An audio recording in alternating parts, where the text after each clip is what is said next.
এরে আমার মুহাব্বতের ভাই, এরে আমার কলিজার যুবক, তোমার জন্য আজকে আমার এই বয়ান।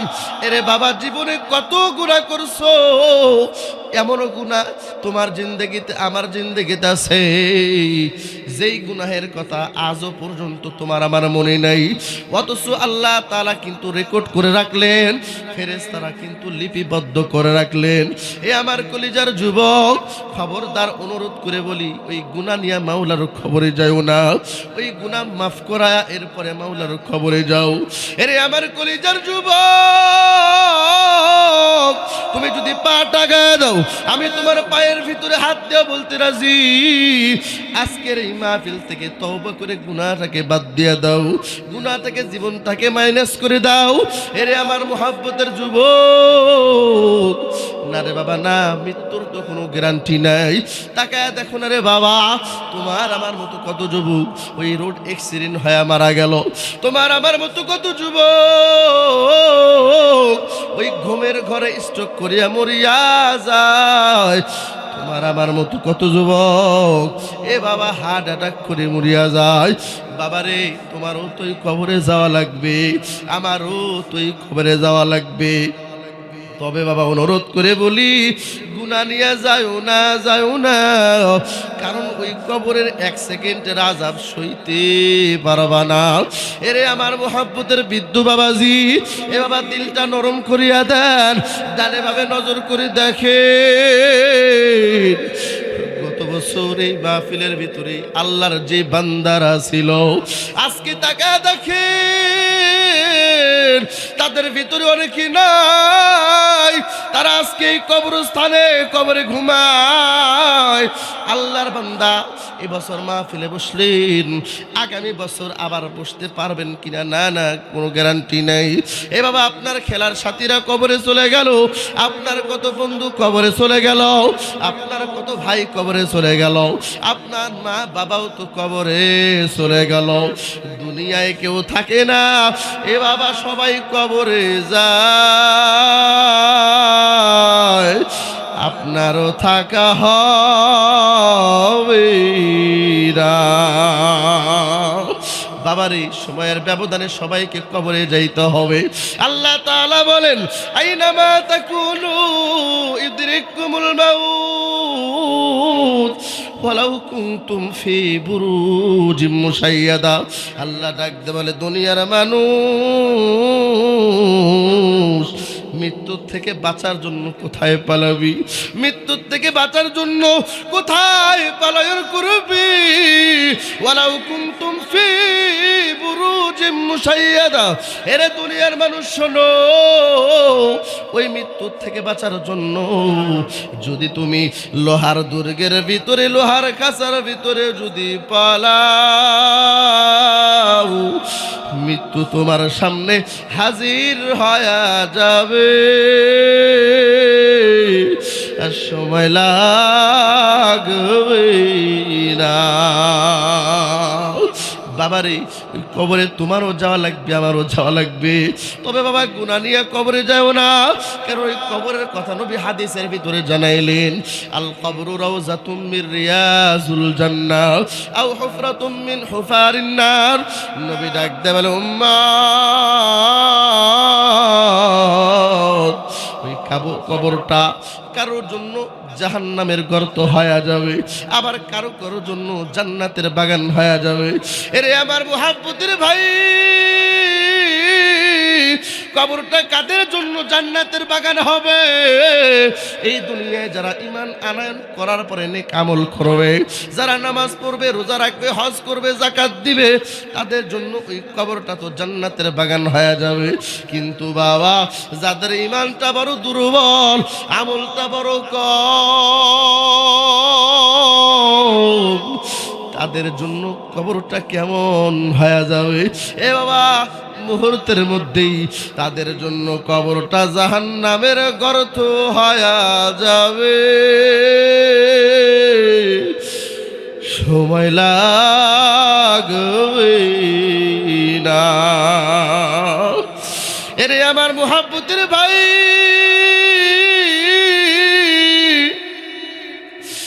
আপনাদের জানা কথাটা আমি ভালো করে স্মরণ করে দেই। ওই কবরের ভিতরে যখন কোনো বেঈমান নাফরমান গুনাহগারকে রাখা হয়, এ বাবা আপনারা জানেন কবরের ভিতরে মুনকার নাকির সওয়াল জবাব করার জন্য আসে। এই ব্যক্তিটা যদি গুনাহগার নাফরমান হয়, যখন জিজ্ঞাসা করবে তোমার রবকে, তোমার দিন কি, তোমার নবীকে, ওই বান্দাটা তো জবাব দিতে পারবে না। আওয়াজ দিয়ে বলবে হা হালা আদরি, হা হালা আদরি, আমি জানি না আমার রব কি, আমি জানি না আমার দিন কি, আমি জানি না আমার নবী কে। এরে আমার মুহাব্বতের ভাই, ওই কবরওয়ালা যখন এই জবাবগুলা দিয়া দিবে, আসমান থেকে একজন ঘোষক ঘোষণা করিয়া দিবি, এরে ফেরেশতার দল, আমার এই বেঈমান নাফরমান বান্দার কবরের ভিতরে জাহান্নামের বিছানাটা বিছাও, এই বান্দার শরীরের ভিতরে জাহান্নামের পোশাকটা লাগায়া দাও, এই বান্দার কবরের সঙ্গে জাহান্নামের কানেকশন তৈরি করে দাও। হে ফেরেশতার দল, এই বান্দার কবরটা জাহান্নামের গর্ত বানায় দাও, এই বান্দার কবরের ভিতরে 70 থেকে 99টা সাপ দিয়া দাও। এ আমার মুহাব্বতের বাবারা, আল্লাহর অর্ডার পাইয়া ওই কবরের ভিতরে 70 থেকে 99টা সাপ ঢুকিয়া যাবে। ওই কবরের ভিতরে গুনাহগার নাফরমানের কবরে দাউ দাউ করে জাহান্নামের আগুন জ্বলবে, সময় লাগবে না। বাবারে দেখো না, ওই কবরের কথা স্মরণ করে এক ফোঁটা চোখের পানি ফেলাইতে পারো কিনা? এরে আমার মুহাব্বতের বাজান, তোমার বেলায় এমন হবে, আমার বেলায় এমন হবে। আজকে তুমি যেই জমিনের উপরে চলতেছো, যেই মাটির উপরে চলতেছো, এ আমার মুহাব্বতের বাবারা, এই মাটিরে তুমি পা দিয়া কত লাথি দিছো, না না আওয়াজ দেয় না। এই মাটিরে তুমি কোদাল দিয়া কত আঘাত করছো, না না না মাটি কোনো আওয়াজ দেয় না। এই জন্য বাবা মনে করিও না মাটির কোনো ক্ষমতা নাই, এই জন্য বাবা মনে করিও না মাটির কোনো শক্তি নাই। ওই যে কিতাবটা খুলিয়া দেখলাম, ওই যে গুনাহগার নাফরমান রে যখন কবরে রাখবে, সর্বপ্রথমে আযাব হবে মাটির আযাব। ওই গুনাহগার নাফরমান যখন বলবে হা হা লা আদরি, আমি জানি না আমার রবকে, আমি জানি না আমার দিন কি, নবী কি, আমি জানি না। এ বাবা সর্বপ্রথমে তখন কিন্তু এই মাটি শাস্তি দিবে। কেমন করে মাটি শাস্তি দিবে? এ বাবা হাদিসের ভিতরে আসছে, ওই দুই পাশ থেকে মাটি ওই বান্দাটারে এমন ভাবে চাপ মারবে,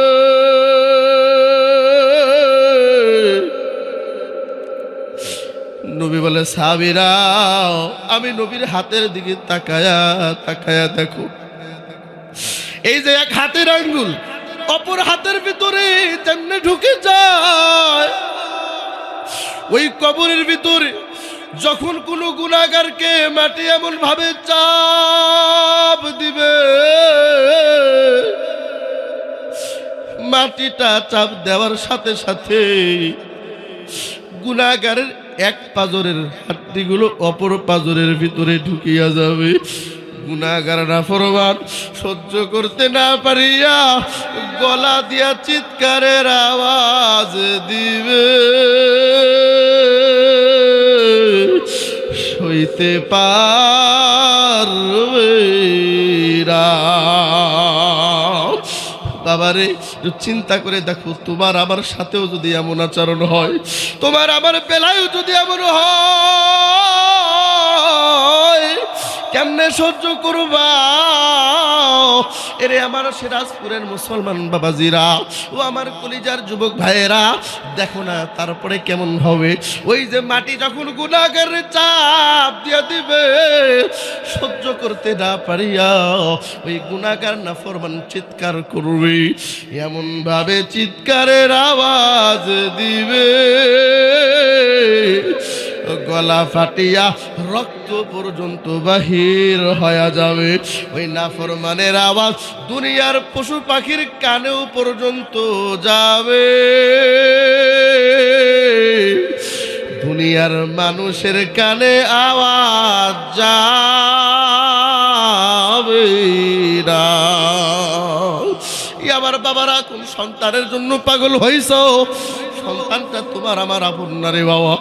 দুপুর বেলায় তোমার আবার কবরে দাফন করিয়া, রাত্রি বেলায় পরিবার দিয়া গরুর গোশত দিয়া খানা খাবে আর হাসবে।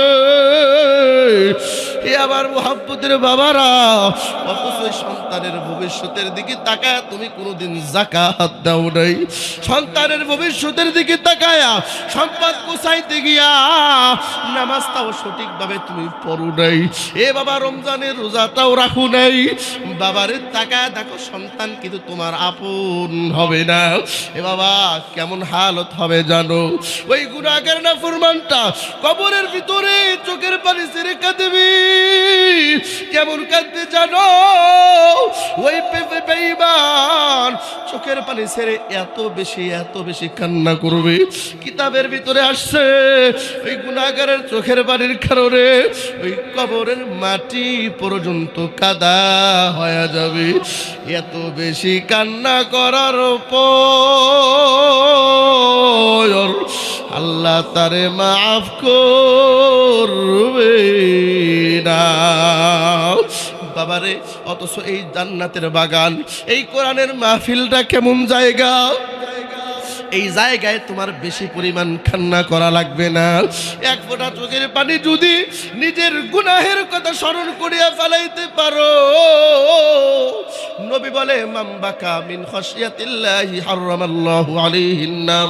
আল্লাহ কুরআনুল কারীমে বলেন ফালইয়াদহাকু কলিলা ওয়ালিয়াবকু কাসীরা। বাবারে, কবরে এত বেশি কাঁদবে, কবরের মাটি কাদা হবে, এরপরেও গুনাহ মাফ হবে না। সেই কোরআনের মাহফিলে বসিয়া নিজের গুনাহের কথা স্মরণ করিয়া যদি তওবার নিয়তে এক ফোঁটা চোখের পানি যদি ফেলায়া দাও, তোমার আমার জিন্দেগির গুনাহগুলা মাফ হয়ে যাবে, সময় লাগবে না। বাবারে, আর মাত্র 5টা মিনিট আমি সময় ছায়া নিলাম। না না না, কোনো দিকে নজর নাই। বাবারা দেখো না, এক ফোঁটা চোখের পানি ফেলাইতে পারো কিনা? এই চোখের পানির আল্লাহর কাছে বড় দাম। যদিও চোখের পানি তোমার কাছে মূল্য নাই, কিন্তু এই চোখের পানির আল্লাহর কাছে বড় দাম। এই চোখের পানি দিয়েই তো আমার আল্লাহর রাগকে ঠান্ডা করা যায়। এই চোখের পানি দিয়েই তো জাহান্নামের আগুনকে নেভানো যায়। এই চোখের পানি দিয়েই তো আমার আল্লাহ তাআলার সাথে মুহাব্বত তৈরি করা যায়। বাবারে দেখো না, হাসি কথা এক ফোঁটা চোখের পানি ফেলাইতে পারো কিনা? এই চোখের পানির কেমন দাম! ছোট্ট একটা উদাহরণ দিয়া বিদায় নিয়ে চলিয়া যায়। বাবারে, উদাহরণটা খুব ভালো করে বোঝো। দেখো না চোখের পানির কেমন দাম। ছোট্ট সন্তান সকাল বেলায় ঘর থেকে বাইর হয়ে যায় খেলা করার জন্য। মারে ডাকতে বলে, মা বিদায় দাও, বিদায় দিয়া দাও, আমি খেলা করার জন্য যাব। মা সন্তানকে ডাক দেয়, এ আমার সন্তান যাও যাও যাও, খেলা করার জন্য যাও, নাই কোনো বাধা নাই। তবে সন্তান শোনো, তোমার শরীরের ভিতরে যেই জামা আছে, যেই পোশাক আছে, এই পোশাকটা কিন্তু বড় দামি একটা পোশাক। এই পোশাকটার বড় দাম। এর সন্তান যাও যাও, খেলা করার জন্য যাও, তবে সতর্কবাণী শুনিয়া নাও, খেলা করতে করতে ওই খেলার পাগল হইয়া খবরদার তোমার দামি জামার ভিতরে তুমি ময়লা লাগায় ওঠাও, খবরদার তোমার দামি কাপড়ের ভিতরে ধুলাবালি কাদা লাগায় ওঠা। এ সন্তান যাও যাও যাও, কোনো বাধা নেই। এ আমার মুহাব্বতের বাবাজি, উদাহরণটা খুব ভালো করে বুঝে নিবিন। এবার এই সন্তান মায়ের অনুমতি লইয়া যখন খেলা করার জন্য যায়, ওই মাঠের ভিতরে সন্তান খেলতে খেলতে দুনিয়ায় ওই খেলার মজা পাইয়া মায়ের ওই সতর্কবাণী ভুলে যায়। দুনিয়ার খেলার মজা পাইয়া ওই দামি জামার ভিতরে এবার ধুলা লাগায়, ময়লা লাগায়, কাদা লাগায়, বালি লাগায়। এরে আমার মুহাব্বতের ভাই, ওই দামি জামাটা ময়লা লাগায়া কাদা লাগায়া দিন শেষে আবার যখন মায়ের কাছে ফিরে আসে, মায়ের দরজায় দাঁড়ায় আমারে ডাকতে বলে, ওরে আমার মুহাব্বতের মা,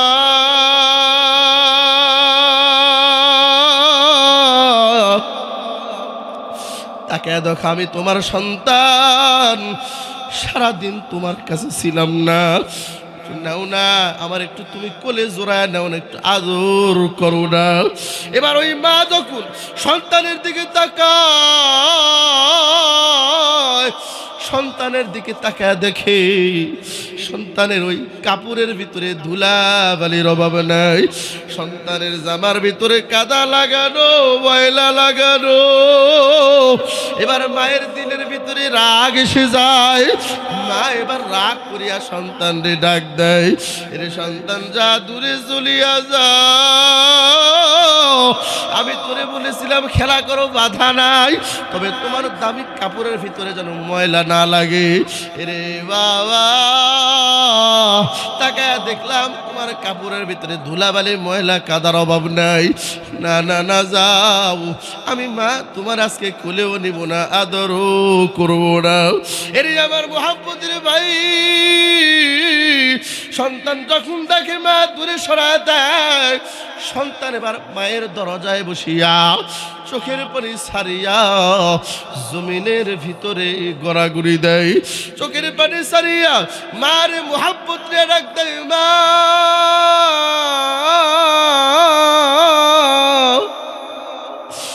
আমি না তোমার আদরের সন্তান, তুমি না আমারে কত মুহাব্বত করো, ভালোবাসো। ও মাগো, আমি না হয় ভুল করে আমার জামার ভিতরে কাদা লাগাইছি, ময়লা লাগাইছি, ও মা আমার কি মাফ করে দেওয়া যায় না, আমার কি আদর করবা না? বাবারে, ওই মা যখন সন্তানের দিকে তাকায় দেখে সন্তানের চোখের পানি, সন্তান গোড়াগড়ি দিয়া কাঁদি, ওই মার সহ্য করতে পারি না, একটা দৌড় দিয়া ওই ময়লাওয়ালা কাদাওয়ালা সন্তানের বুকের সাথে জড়ায়,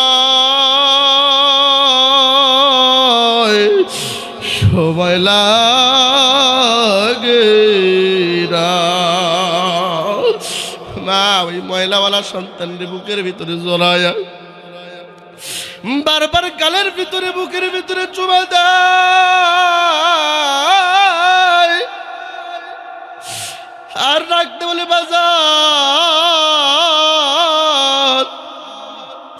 খাদবি ডাক, খাদবি ডাক, আমি তোর মা, তোর চোখের পানি সহ্য করতে পারি না, আয় বাজার আয়, আবার বুকে আয়, বুকে আয়। সব অপরাধের কথা আমি মা ভুলে গেলাম। বাবারে, তাকায় দেখো ওই মা সন্তানের চোখের পানি সহ্য করতে পারি না, সন্তানের অপরাধগুলো ভুলিয়া সন্তানের বুকে জড়ায়। অথচ একবার তাকায় দেখছো ওই মা কিন্তু সন্তানের হাতটা বানায় নাই, পাটা বানাই নাই, সন্তানের বডিটা কিন্তু বানাই নাই, চেহারা বানাই নাই। অথচ একবার তাকায় দেখো তোমার আমার কেমন আল্লাহ, একবার সবাই মোহাব্বত লাগায় ডাক দাও না আল্লাহ। এ আমার মোহাব্বতের বাবারা, তোমার আমার মায়ের আল্লাহ কেমন জানো, কেমন জানো, তোমার আমার মায়া করে শুধু বানাই নাই, তোমার আমার এই কুদরতি চেহারাটা তোমার আমার আল্লাহ নিজের হাতে কুদরতি ভাবে বড় সুন্দর করে বানাইলে। এরে আমার মুহাব্বতের ভাই, তুমিও যদি এই মাহফিলে বসিয়া চোখের পানি ছাড়িয়া নিজের গুনাহের কথা স্মরণ করিয়া যদি আল্লাহর কাছে তওবা করতে পারো, তোমার তওবা কবুল হয়ে যাবে, সময় লাগবে না। বাবারে, এই জন্য আমি জানি না কে জানো আসো বেনামাজি নামাজ পড়ো না, কে জানো আসো মা আর বাবারে কষ্ট দিছ, কে জানো আসো সুদ খাইছো ঘুষ খাইছো, কে জানো আসো মিথ্যা কথা বলছো গীবত করছো চগলখড়ি করছো। এই দিল নরম করিয়া চোখের বাড়ি ছাড়িয়া গুনাহ মাফের জন্য তওবার নিয়তে মোহাব্বত লাগায়া ডাক দাও আমার আল্লাহ রে। ওরে আমার দয়ার মাওলা রে, ওরে আমার দয়ার মাবুদ রে, আমি বুঝি পাইলাম না তোমারে।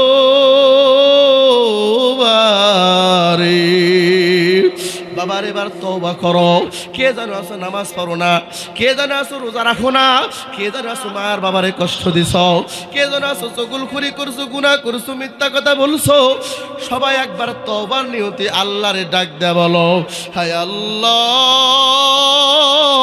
আমি জীবনে যত গুনাহ করছি, যত ওয়াক্ত নামাজ কাজা করছি আবারও যারা নাই, আল্লাহ মা আর বাবারে কষ্ট দিছি, আল্লাহ সুদ খাইছি ঘুষ খাইছি জেনা করেছি, তওবা করলাম আর জিন্দেগিতে কোনোদিন নামাজ কাজা করব না, মা আর বাবারে কষ্ট দেব না, গুনাহ করব না।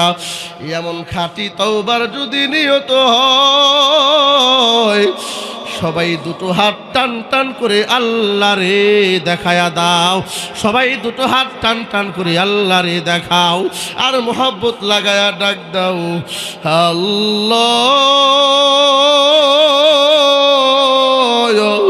তুমি আমারে মাফ করিয়া দাও।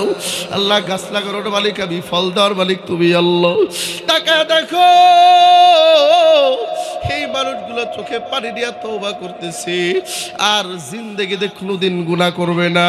হায় আল্লাহ, সবার তওবাকে কবুল করিয়া নাও। আওয়াজ দেয়া পড়েন আমিন। যত গুনাহ করছি মাওলা গোপনে, পড়েন যত গুনাহ করছি মাওলা গোপনে, মাফ করে দাও দয়ার নবীর খাতিরে, মাফ করে দাও দয়ার নবীর খাতিরে। তুমি যদি মাফ না করো বাহুলা বান্দারে, তুমি যদি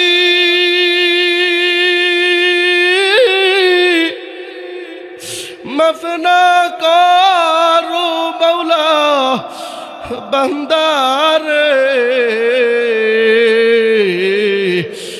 বলো তোমার বান্দা যাবে খরদারে, বলো তোমার বান্দা যাবে করদারে। আদর কো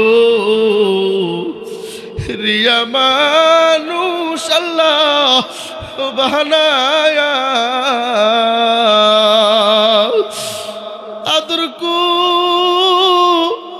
রিয়া মানুষ আল্লাহ বানায়া, কেমনে দিবা জাহান্নামে ফেলিয়া কেমনে দিবা জাহান্নামে ফেলিয়া। আল্লাহ আমাদের সবার জিন্দগির গুনাহ খাতাগুলোকে মাফ করে দান করেন, আমিন। এ আমার মুহাব্বতের বাবারা ভাইয়েরা, কি বুঝলাম? ওই গুনাহ নিয়ে কবরে যাওয়া যাবে না। কবর থেকে বাঁচার জন্য সামানের দরকার আছে নাকি নাই? বাবারে, এখন যদি তুমি মরিয়া যাও, এই রাত্রের অন্ধকারের ভিতরে কবরে দাফন করবে। আল্লাহ তোমার ঘরের ভিতরে যদি দামি দামি এলইডি লাইট থাকে, একটা লাইট পর্যন্ত কিন্তু দিবে না। মুহাব্বতের ভাই, এই জন্য আমি অনুরোধ করে বলবো, কবরের সামান নিয়ে কবরে যাও। ওই যে বললাম, কবরের মাটি চাপ দিবে।